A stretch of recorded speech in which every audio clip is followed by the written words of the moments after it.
দিল্লি থেকে গ্রেপ্তার করা হয়েছে ক্লাবের ম্যানেজারকে।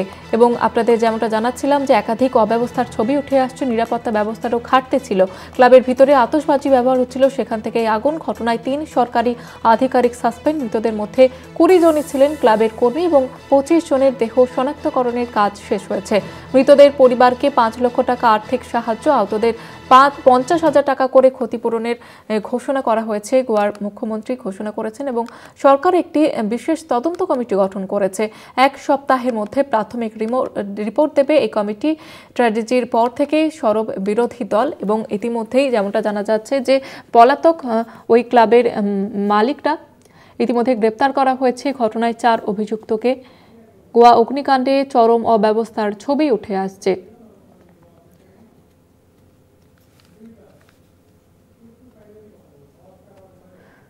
দিল্লি থেকে গ্রেপ্তার ক্লাবের ম্যানেজার, 4 জনকে ইতিমধ্যে গ্রেপ্তার করা হয়েছে। আমাদের সঙ্গে টেলিফোন লাইনে রয়েছেন প্রতিনিধি মৌত্রিষা চক্রবর্তী। মৌত্রিষা, কি আপডেট রয়েছে?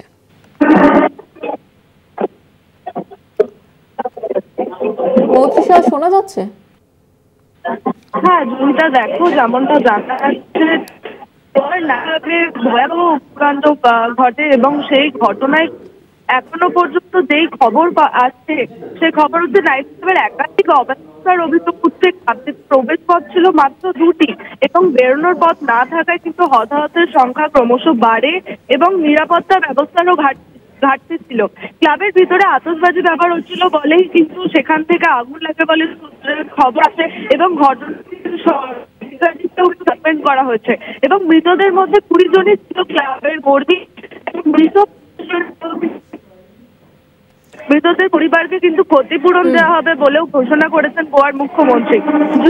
একেবারে ধন্যবাদ জানাবো মৌত্রিষা।